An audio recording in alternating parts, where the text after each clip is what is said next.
جب انہوں نے اپنی فوج کو اس نوجوان مالک بن عوف نے اکٹھا کیا، اس نے میدان کا چناؤ کیا، اور وہاں پہ اس نے اسٹریٹجی اس نے یہ رکھی کہ جب مسلمانوں کا فوج جہاں سے گزرے گی تو ہم صبح سویرے ان کے اوپر اسالٹ کریں گے، بالکل اندھیرے میں، جب ہمیں یہ نظر آ رہے ہوں گے ان کو ہم نظر نہیں آئیں گے۔ گھاٹیوں میں مختلف گروپس کے اندر چھوٹی چھوٹی بٹالینز ریجمنٹس بنا کے انہوں نے چیزوں کو دولوں کو ڈپلوائے کر دیے، جو کہ مختلف قبیلوں کی شکل میں تھے، اور تیر انداز سارے کے سارے اوپر کھڑے کیے۔ اور ایک جو عجیب و غریب معاملہ اس نے اس دفعہ کیا، جو عرب کی زمانہ جاہلیت کی جنگوں میں کسی میں شامل نہیں تھا، اور نبی صلی اللہ علیہ وسلم کے خلاف بدر میں، احد میں، خندق کے جنگ میں، خیبر کی جنگ میں، جو کہ بڑے آرگنائز تھے، جو یہودی تھے، ان کی جنگوں کے اندر بھی یہ چیز شامل نہیں تھی، وہ یہاں پہ مسلمانوں نے دیکھی، جس کا صحیح مسلم میں، صحیح بخاری کے اندر برا بن عازب رضی اللہ عنہ کی، انس بن مالک رضی اللہ عنہ کی حدیث کے اندر تذکرہ ہے کہ ہم نے پہلی دفعہ جنگوں کے اندر اپنے مخالفین، مشرکین کو، کفار کو دیکھا کہ وہ بہت منظم طریقے سے آئے، اور وہ اس حنین کے میدان کے اندر وہ بالکل صف آرا تھے۔ ان کے فرنٹ لائن جو تھی سارے کے سارے آرمر کی، کیولری کی تھی، گھوڑ سوار سارے کے سارے فرنٹ پہ کھڑے تھے، اور وہ سینکڑوں کی تعداد میں تھے، اور ان کے پیچھے پیدل فوج تھی جن کے ہاتھوں میں نیزے، ڈھالیں اور تلواریں تھیں، اور وہ صف میں کھڑے تھے، صفوں کی لیئرز بنی ہوئی تھی، اور اس کے پیچھے اونٹوں کے اوپر ان کی خواتین سوار تھی جنہوں نے ایک بہت بڑا بفر پیچھے بنایا ہوا تھا، اور وہ بھی فوج کا حصہ نظر آ رہے تھے۔ اس دفعہ انہوں نے گھروں سے خواتین، اپنے بچے، اپنے مال و مویشی، مال و متاع سارے کا سارا لے کے آئے۔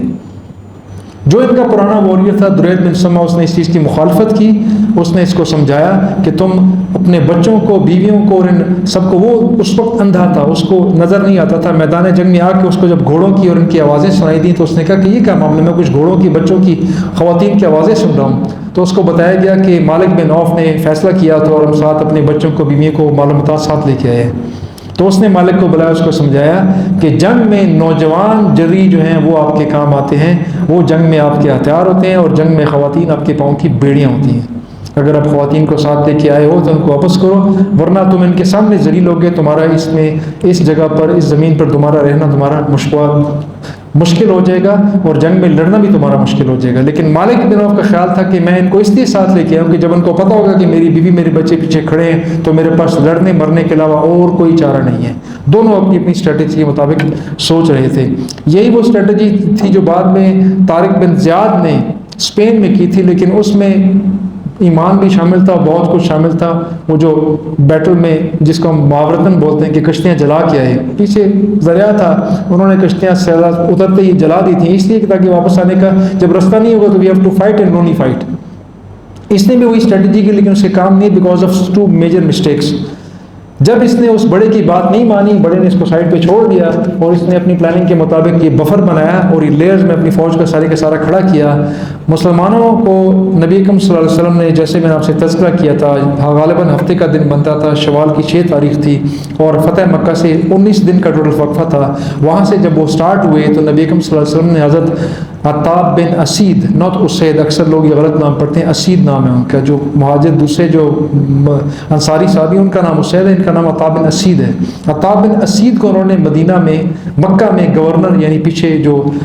والی ہوتا ہے، کیئر ٹیکر ہوتا ہے، وہ بنا کے چھوڑ دیا، اور ساتھ ہی انہوں نے حضرت معاذ بن جبل رضی اللہ تعالیٰ عنہ کو مکہ کے نئے جو مسلمان، جو خواتین بچے پیچھے جو نان واریر رہ گئے تھے، ان کو دین سکھانے کے لیے پیچھے انہوں نے چھوڑا۔ حضرت معاذ بن جبل بہت ینگ صحابی تھے، لیکن ان کی زیرک نگاہی، ان کی فصاحت اتنی زیادہ تھی، بلاغت اور دین کی طرف رجحان اتنا زیادہ تھا کہ نبی صلی اللہ علیہ وسلم نے اس نوجوان صحابی کو اس کام کے لیے چوز کیا کہ نو مسلم جو مکہ کے لوگ ہیں، ان کو یہ قرآن سکھائیں، دین سکھائیں۔ اسی وجہ سے آپ کو پاکستان کے اندر بھی، باہر بھی، بہت سارے مدارس کے اوپر، مساجد کے اوپر مدرسہ مسجد معاذ بن جبل کا نام اس وجہ سے آپ کو نظر آتا ہے کہ وہ فقہاء صحابہ میں شامل تھے، معلم صحابہ میں شامل تھے، ایج میں بہت کم تھے۔ بعد میں جب ان کا گورنر بنایا گیا، اور حضرت ابو موسیٰ اشعری کے ساتھ وہ گورنر بھی، بعد میں چیف جسٹس بھی رہے وہ، ان کو انہوں نے پیچھے چھوڑا، اور 12,000 کی فوج لے کر نبی اکرم صلی اللہ علیہ وسلم نے وہاں سے کوچ کیا۔ اس 12,000 میں نبی اکرم صلی اللہ علیہ وسلم نے حضرت خالد بن ولید کو، جو کیولری تھی، as usual, as old tradition,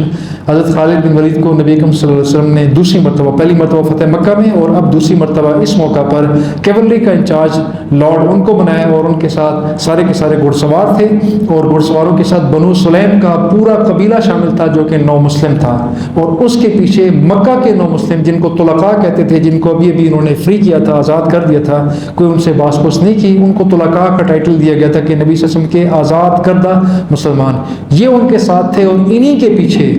جو اگلی فوج تھی، پیدل فوج تھی، وہ ان مکہ کے نان مسلمز کی تھی جو کہ ابھی مسلمان نہیں ہوئے تھے، ان کے ساتھ 9 مسلم تھے اور یہ سارے کے سارے غیر مسلم تھے، یہ سارے اس میں یہ 2000 کا قبیلہ اس میں شامل تھا۔ سینٹر میں نبی اکرم صلی اللہ علیہ وسلم خود رہے اور باقی انہوں نے ونگز بنا دیے، اور اس طرح انہوں نے یہاں سے کوچ کیا۔ تقریباً 4 دن کے بعد نبی اکرم صلی اللہ علیہ وسلم جب حنین کی وادی میں داخل ہوئے، رات کو اس وادی سے تھوڑا سا پہلے انہوں نے پڑاؤ کیا، اور صبح جب وہ وادی میں داخل ہو رہے تھے، اللہ تعالیٰ کا کرنا دیکھیں کہ رب نے ایک تقدیر میں ایک چیز لکھی ہے، رب نے فیصلہ کیا تو اس کے اسباب کیسے بناتا ہے۔ فتح مکہ کے موقع پر بہت زیادہ گرمی تھی، اور طائف جو اس کے آگے اگلا سیزے ساتھ یہ 1 آدھ دن کے بعد ہی ہوا ہے، اس میں بھی بہت سخت سردی تھی، سخت گرمی تھی، پسینے لوگے چھوٹے تھے، لوگ چھپڑ ڈھونڈتے تھے، لیکن اس دن صبح صبح اتنے گہرے بادل آئے کہ صبح کی روشنی نمودار ہوئی، لیکن وہ ان کے لیے روشنی تھی، مسلمانوں کی فوج کو اس روشنی میں اتنی کم روشنی تھی، اتنا اندھیرا تھا ان گھٹے بادلوں کی وجہ سے کہ اس وادی میں داخل ہوتے ہوئے جو پرلی طرف جو دشمن اونچائی پہ موجود تھا وہ ان کو نظر ہی نہیں آیا، اور وہ ہراول دستے کو کچھ نظر آیا اسکائی لائن کے اوپر، لیکن اس سے پہلے کہ وہ کچھ کرتے تب تک وہ جو گھاٹیوں میں سائڈوں کے اوپر انہوں نے بندے چھپا کے رکھے ہوئے تھے، وہ سب نے دعویٰ بولا۔ یہ بڑے مشہور تیر انداز تھے، بنو ثقیف کے، بنو جسم کے، بنو عامر کے، بنو نصر کے جو لوگ تھے، انہوں نے تیروں کی بارش کی، اور حضرت خالد بن ولید والے اس رسالے کے اوپر، کیولری کے اوپر بارش کی جو بالکل تیار نہیں تھا، وہ اپنی طرف سے مارچ کر رہے تھے کہ جنگ تو اس وادی کے بعد جا کے سٹارٹ ہوگی، لیکن دشمن اس دفعہ بڑا چالاک تھا، بڑی پلاننگ سے بیٹھا ہوا تھا، وہ نوجوان بڑا تیز تھا۔ مالک بن عوف کی اس آرڈر کے مطابق انہوں نے دھاوا جب بولا تو وہ اتنا ایبرپٹ اور ان ایکسپیکٹڈ تھا، اور اس کی وجہ کیا تھی؟ اس دفعہ جب فوج نکلی ہے مکہ سے تو بہت سارے لوگوں نے، جس کے اندر مقتدر صحابہ بھی شامل تھے، ایک صحابی کا قول اس کے اندر یہ ہے کہ اس دفعہ ہم افراد کی وجہ سے نہیں ہاریں گے۔ یہ تو مقتدر صحابی کے کہنے کا تھا، قول اپنے حساب سے تو درست تھا کہ ہم افراد کی وجہ سے نہیں ہاریں گے، کسی اور وجہ سے ہار سکتے ہیں، لیکن کچھ لوگ ایسے تھے انہوں نے کہا کہ جی آج ہم اتنے ہیں کہ ہمارے سامنے کوئی نہیں ٹک سکتا، اور اس چیز کا تذکرہ اللہ تعالیٰ نے آیت نمبر 25 اور 26 سورہ انفال کے اندر تذکرہ کیا کہ جب تم کثرت میں تھے اور اس کثرت میں تمہیں زوم کے اندر اور غرور کے اندر مبتلا کر دیا، اور وہ تمہارے کسی کام نہ آئی، اور زمین اپنی وسعت کے باوجود تمہارے لیے تنگ ہو گئی اور تم پلٹ کے بھاگنے لگے، پھر اللہ نے تمہاری نصرت کی۔ اللہ تعالیٰ نے اپنے رسول صلی اللہ علیہ وسلم اور مومنین کے اوپر اپنی فوج کا نزول کیا، سکینت کا نزول کیا اور اپنی فوج کا نزول کیا، اور اس نے تمہاری مدد کی، اور اس نے کافروں کو عذاب علیم دیا، اور کافروں کو رب اسی طریقے سے عذاب دیا کرتا ہے، ان کو اس کا بدلہ دیا کرتا ہے۔ یعنی رب نے ان کو بتا دیا کہ جو تم زوم میں تھے کہ ہماری تعداد زیادہ ہے، یہ تمہارے کام نہیں ہے۔ اس دفعہ انہوں نے یہ غلطی کی، ایک ٹریننگ تھی، ربانی ٹریننگ بھی، اور ایک نبی صلی اللہ علیہ وسلم کی طرف سے محمدی ٹریننگ بھی تھی کہ آپ نے کبھی بھی اپنے اسباب کے اوپر تکیہ نہیں کرنا، جب بھی اسباب کے اوپر تکیہ کریں گے you will have it.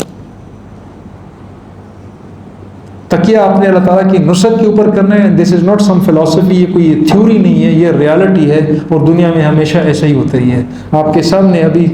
Recent Afghanistan کا ایپیسوڈ ہو چکا ہے، کسی کو شک نہیں ہونا چاہیے کہ ویئر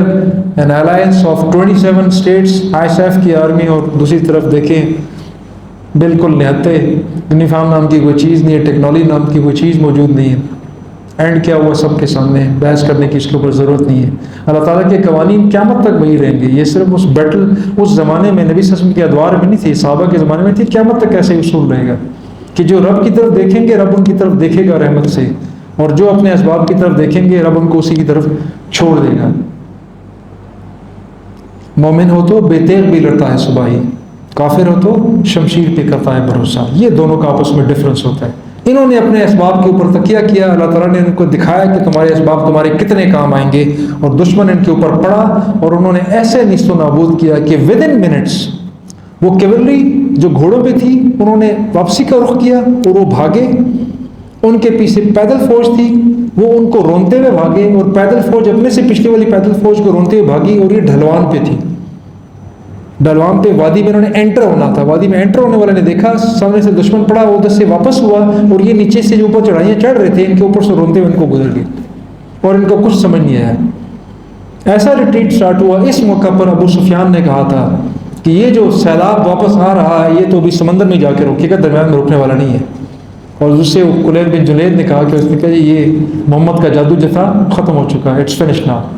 ابھی ایسے ہی کوٹ کھائیں گے سارے. یہ وہ نان مسلم اور نان مسلم تھے جن کی روش تھی جو مسلمانوں کے اندر شامل ہوئی, لیکن رب کو کچھ اور منظور تھا. اس میں بہت سارے لوگوں کو جانی نقصان بھی اس کے اندر ہوا. نبی اکرم صلی اللہ علیہ وسلم جو اس ٹائم درمیان میں تھے, اس ٹائم جب یہ لوگ ریٹریٹ کر رہے تھے بالکل درمیان میں تھے, وہ سائڈ پہ ہوئے تاکہ اس روندے والے معاملے کے اندر وہ شامل نہ ہو, اور ان کے آس پاس بڑے قریبی ان کے مہاجرین اور انصار صحابہ شامل تھے.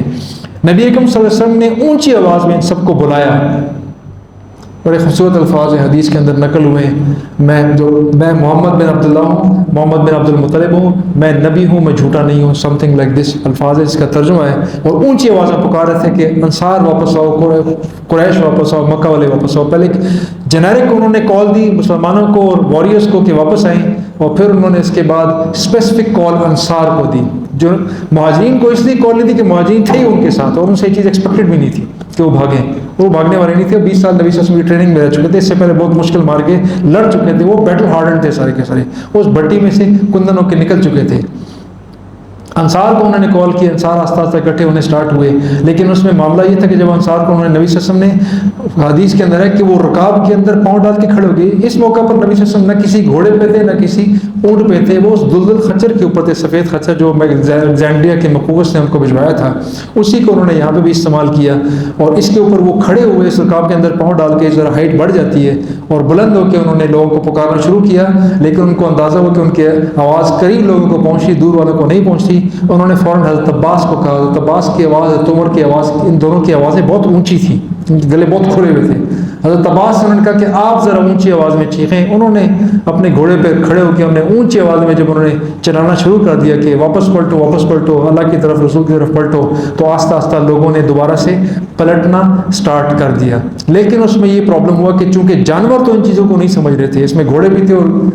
اونٹوں کے اوپر لوگ بیٹھے ہوئے تھے, تو یہ گھوڑے اور اونٹ جو تھے یہ واپس ہونے کو تیار نہیں تھے. گھوڑوں کو کنٹرول کر لیا گیا لیکن اونٹ تیار نہیں تھے, تو اونٹ مڑتے نہیں تھے. تو ان میں سے اکثر جو اونٹوں کے اوپر سوار تھے انہوں نے اونٹوں سے چھلانگے لگا کے اونٹوں کو چھوڑ کے پیدل نبی کریم صلی اللہ علیہ وسلم کے ساتھ آ کے اکٹھے ہونے سٹارٹ شروع ہو گئے. اور انیشیلی یہ 100 کا ایک گروپ جو ہے نبی صلی اللہ علیہ وسلم کے پاس انصار اور مہاجرین کے اکٹھا ہوا, اور پھر اس میں یہ باقی لوگ بھی آنا آہستہ آہستہ سٹارٹ ہوئے. اس اثنا میں نبی اکرم صلی اللہ علیہ وسلم نے ایک صحابی سے کہا کہ مجھے زمین سے کنکریاں, جو اس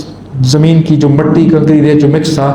وہ اٹھا کے مجھے دو. انہوں نے ہاتھ بھر کے ان کو دی, اور نبی اکرم صلی اللہ علیہ وسلم نے اللہ تعالیٰ کے حکم سے ایسے کر کے پوری لشکر جس طرف دشمن کا رخ تھا اس کی طرف پھینکا.